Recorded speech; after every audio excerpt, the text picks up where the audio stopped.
Shalom Bapak Ibu Saudara yang dikasihi Tuhan, senang sekali kembali melayani Anda dengan kebenaran dan kuasa firman Tuhan. Hari ini saya beri judul Kuasa Sepatah Kata. Mari kita baca firman Tuhan terlebih dulu. Matius pasal ke-8, mulai ayat yang ke-5. Ketika Yesus masuk ke Kapernaum, nah ini gambar di belakang kita adalah Kapernaum, ya Bapak Ibu Saudara. Ini sebuah sinagog, ya, disebut White Synagogue yang ada di kota Kapernaum, ya. Ketika Yesus masuk ke Kapernaum, datanglah seorang perwira mendapatkan dia dan memohon kepadanya, "Tuan, hambaku terbaring di rumah karena sakit lumpuh dan ia sangat menderita."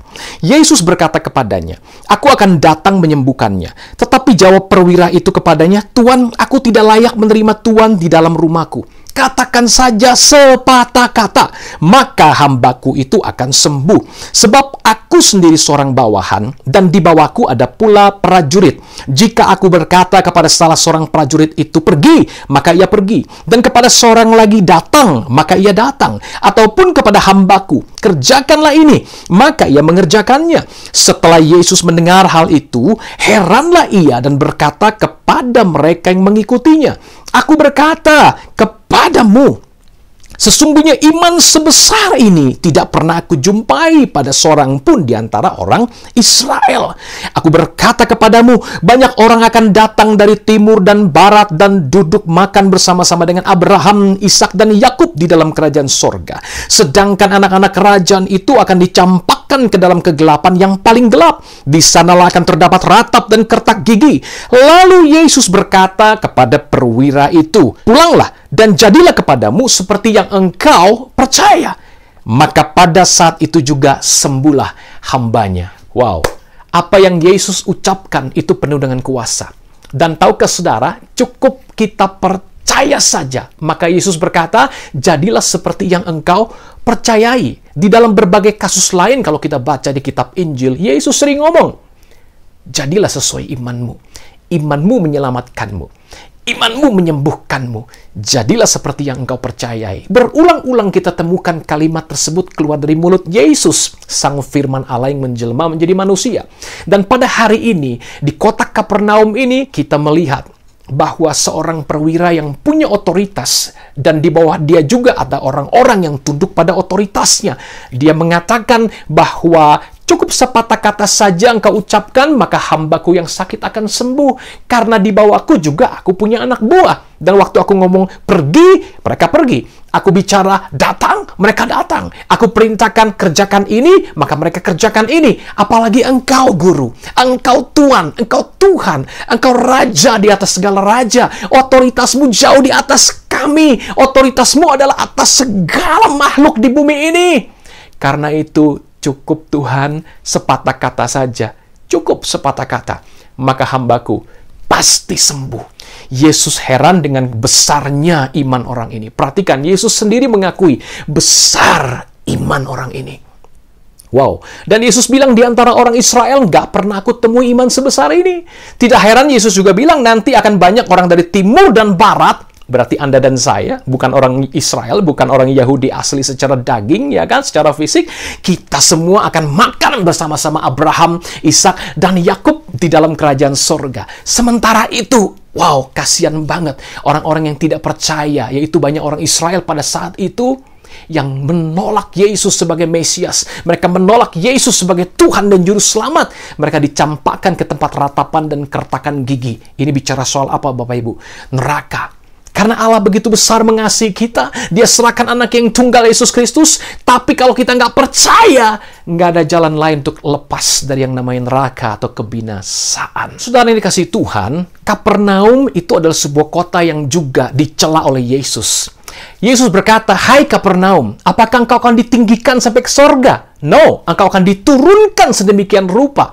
Karena kalau mujizat-mujizat yang terjadi kepadamu itu terjadi di kota Sodom." Bayangin, Sodom Gomora itu tempat yang sangat-sangat penuh dengan dosa yang demikian parah.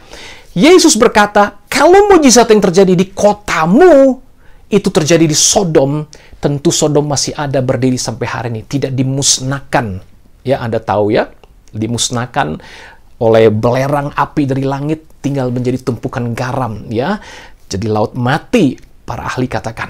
Nah, Bapak Ibu Saudara, di Kapernaum terjadi mujizat yang besar, termasuk mujizat sepatah kata dari Yesus Kristus ini.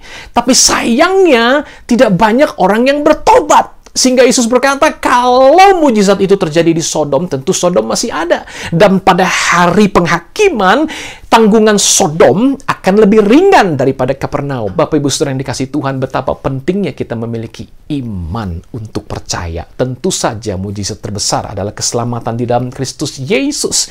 Namun tidak cukup hanya sampai di situ. Keselamatan yang sekarang di Kapernaum Yesus sedang tunjukkan dan dia hubungkan tentang bagaimana nanti pada akhir zaman Kapernaum akan menerima tanggungan yang berat karena menolak Yesus, dan ditunjukkan juga dengan membedakan antara orang Israel yang tidak percaya dengan orang dari barat dan timur yang kemudian datang makan bersama Abraham, Ishak, Yakub, menunjukkan beda antara surga dan neraka.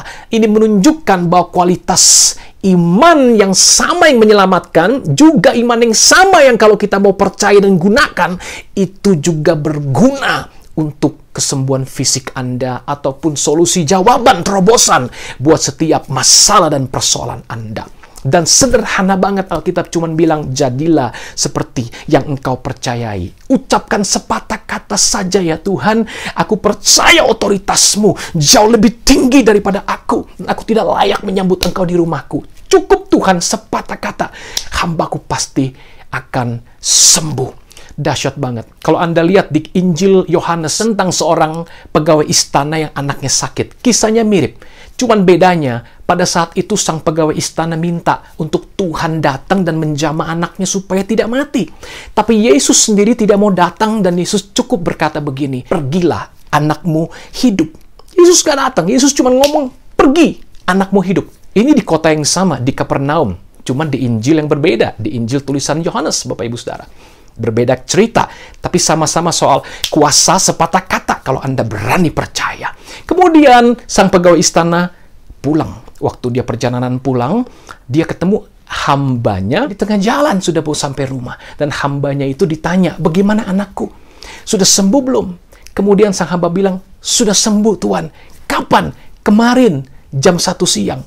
Wow, sang tuan atau pegawai istana ini kaget dan berkata, itulah saat di mana Yesus ngomong, anakmu hidup. Simple, kuasa, sepatah kata. Kalau Anda berani percaya, saat ini juga Anda menerima mujizat. Karena Yesus sudah mati bagi dosa Anda. Yesus menanggung segala penyakit Anda di kayu salib. Dan oleh bilur-bilurnya Alkitab berkata, Anda sudah sembuh. Nah, Bapak Ibu, satu kali saya berkhotbah, usai dari khotbah saya menantang umat Tuhan untuk didoakan. Kemudian saya minta mereka untuk meletakkan tangan mereka di dada kalau mereka punya persoalan apapun. Tapi kalau itu persoalan fisik, saya katakan silakan letakkan tangan Anda di tubuh atau bagian badan yang sakit. Nah, unik sekali, selesai berdoa, saya menengking semua sakit penyakit, semua roh kelemahan tubuh, semua roh jahat penyebab persoalan. Kemudian saya lepaskan kesembuhan oleh karena bilur Yesus di kayu salib. Ada seorang perempuan yang duduk di barisan kedua atau ketiga. Jadi saya bisa melihat cukup jelas, dia menangis dengan sedemikian rupa. Perempuan muda ini ditemani oleh suaminya. Kemudian saya penasaran, saya minta. Ya, kadang-kadang saya meminta respon langsung orang yang disembuhkan untuk bisa mengangkat tangan, Bapak Saudara, sehingga semua jemaat bisa menyaksikan kebesaran kuasa Tuhan Yesus kita yang luar biasa. Yesus tetap sama dulu, sekarang, dan selamanya. Amin, Bapak Ibu Saudara. Nah, kemudian mikrofon diberikan oleh seorang pengerja kepada ibu muda ini. Dan saya tanya, apa yang terjadi, Ibu? Kemudian dia berkata, sejak SMA saya itu pakai contact lens, Pak. Dan saya hari ini nggak bawa contact lens. Saya sepanjang kebaktian, saya lihat Bapak, saya lihat di mimbar, saya lihat tulisan di LCD, itu semuanya burem, Pak. Tapi ajaib, setelah saya meletakkan tangan atas mata saya, selesai didoakan, saya buka tangan saya buka mata saya bisa melihat Bapak dengan jelas. Saya lihat tulisan-tulisan itu dengan jelas. Saya lihat mimbar itu begitu jelas, Pak. Saya sembuh. Ajaib, Bapak Ibu Saudara. Apapun yang sedang kau hadapi sekarang, ada kuasa dalam perkataan Yesus. Bahkan cukup sepatah kata dari Yesus sanggup mengubahkan hidupmu, sanggup mencabut kankermu, sanggup menghancurkan setiap persoalan yang sedang mendera hidupmu, sanggup memberikan solusi, terobosan, dan jawaban, mujizat yang engkau perlukan supaya hidupmu menjadi kesaksian bagi nama Yesus. Itu sebabnya Bapak Ibu Saudara, dimanapun engkau sekarang berada, kalau engkau berkata, yes, aku mau percaya Pastor Yogi, aku mau terima sepatah kata dari Yesus sanggup mengubahkan keadaanku, aku mau terima itu. Mari saya undang dengan hormat, engkau letakkan tanganmu di dada pada saat ini, juga di bagian tubuhmu yang sakit. Izinkan saya berdoa, bukan kuat dan gagah kita, tapi oleh Roh Kudus, karena salib Yesus sudah terjadi 2000 tahun yang lalu untuk menebus engkau dan aku, untuk menyembuhkan segala penyakitmu. Haleluya. Dengan otoritas Yesus Kristus yang sudah mati dan bangkit pada hari ketiga itu, aku perintahkan setiap roh yang menyebabkan sakit penyakit, setiap roh yang menyebabkan persoalan, masalah, setiap roh yang menyebabkan penderitaan dari umat Tuhan saat ini, keluar dan jangan balik lagi dalam nama Yesus. Dan aku lepaskan kesembuhan oleh bilur-bilur Yesus di kayu salib. Aku nyatakan sembuh, pulih, terjadi mujizat. Terima setiap mujizat, jawaban, solusi yang kau perlukan karena pengorbanan Kristus. Terima itu dalam nama Yesus. Ucapkan terima kasih Bapak Saudara. Terima kasih Tuhan Yesus. Aku sehat, aku pulih, aku kuat, aku mengalami terobosan. Aku terima dengan iman. Ucapkan demikian Bapak Ibu Saudara. Aktifkan iman Anda. Yes, terima kasih Tuhan Yesus. Ucapkan terima kasih. Makasih Bapa di surga. Makasih Bapa di surga. Mujizat sedang terjadi saat ini. Terima saudaraku dalam nama Yesus. Makasih Tuhan Yesus. Kami terima dengan ucapan syukur. Dalam nama Yesus. Terus kuatkan, teguhkan iman kami melalui firman Allah. Ingatkan kami akan korban Kristus, kasih-Mu yang begitu besar, bahwa kami terus semakin serupa dengan Yesus. Dalam nama Yesus kami berdoa, kami bersyukur. Haleluya. Amin. Sampai jumpa lagi dalam renungan berikutnya. Tuhan Yesus memberkati.